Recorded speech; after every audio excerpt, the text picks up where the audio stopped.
When you think about Rolex watches, there's probably a few that come to mind. The Submariner, the Day-Date, the Daytona, and of course the Explorer. But I recently learned about a Rolex watch that I had never heard of. And it wasn't just me. My husband hadn't heard of it. I asked a few watch collecting friends if they had heard of it, and no one had.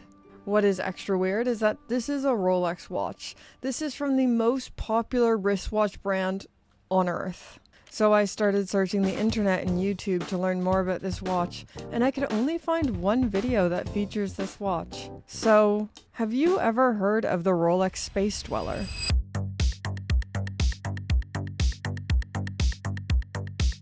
No shame if you haven't. I hadn't heard of the Space Dweller either.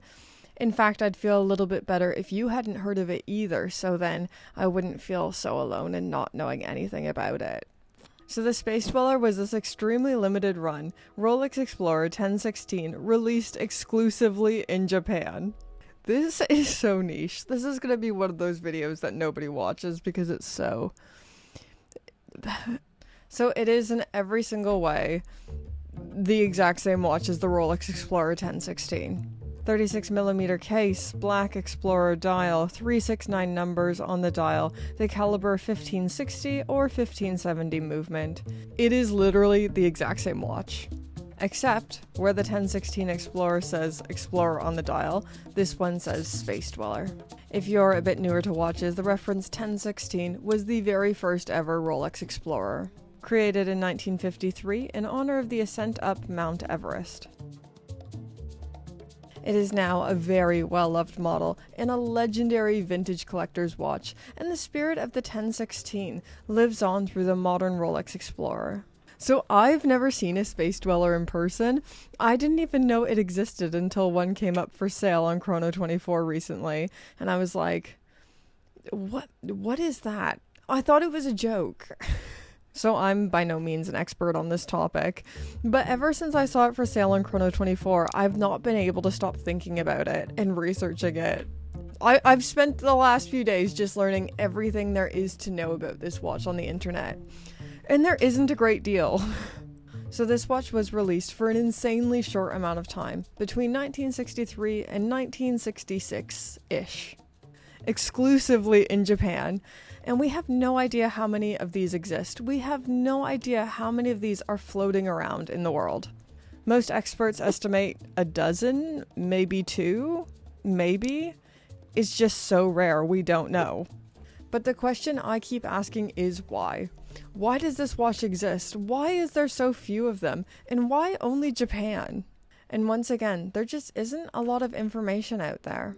And from what I've gathered, our best guess is Japan was just kind of extra stoked about these guys America sent into space.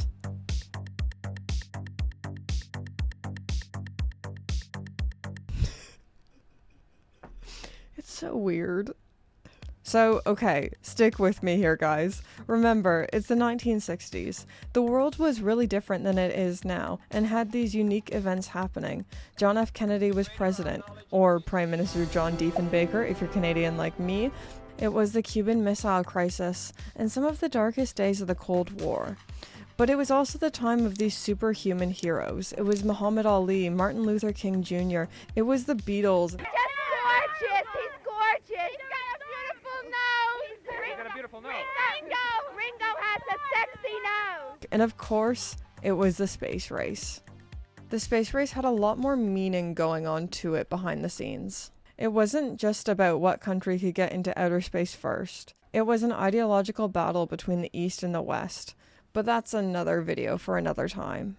In 1959, the names of the 7 astronauts chosen for America's first space program, Project Mercury, were announced by NASA. Selected from more than 500 test pilots, the Mercury 7 established a whole new form of celebrity. In 1963, after a successful mission of the Mercury 7 circling the Earth 3 times in 5 hours, the group embarked on a worldwide goodwill tour where they were hailed as champions at every turn. But they were especially big in Japan. This whole story is so weird, but this is really how it all went down. So during their stop in Japan, the Japanese met the astronauts with such enthusiasm that Rolex was like, there's an opportunity here.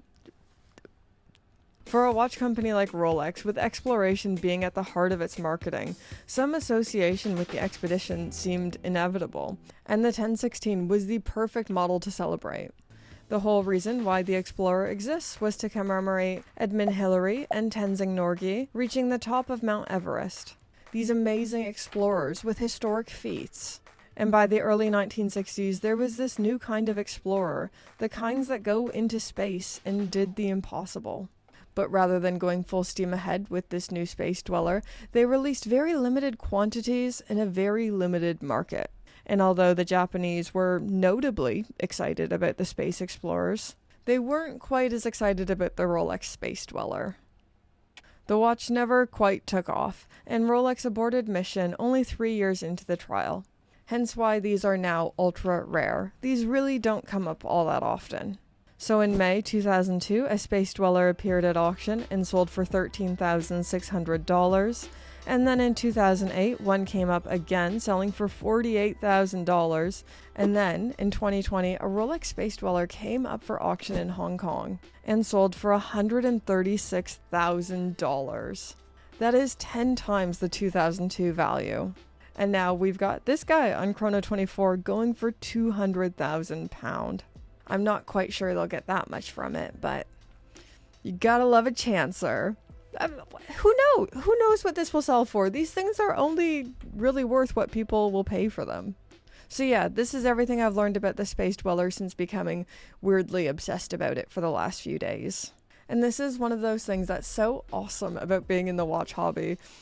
You're never gonna know everything. There's always more to know and more to learn. I think sometimes as watch collectors, there's this pressure to know everything. There's this pressure to seem like we know it all because there's an awful lot of gatekeeping in our community. Ugh. It's my least favorite thing about the watch community. You didn't know about that? You literally know nothing. You can't be a true enthusiast like me, because I woke up this morning just knowing everything there is to know about watches. I just hate the gatekeeping. I hate it. But that's why I think I'll never fall out of love with horology, because there's always more to learn. There's always going to be more that I don't know. Anyways, guys, if you like this video, give it a thumbs up. Like, comment, subscribe. Subscribe right now. Do it. Do it. Okay. Bye, guys.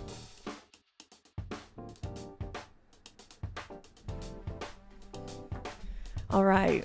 So this is the special magical part of the video where I like to take a minute to thank our patrons who keep this channel going. They keep me in business. Thank you to all the patrons, but a very special thank you to Pope tier patrons. I've been doing this thing at the end of my videos where I thank the newest Pope tier patrons, but I don't have a new one to thank this week from the last time I filmed. So I want to thank our first Pope tier patron. My very first patron and Pope tier patron was Dawn H.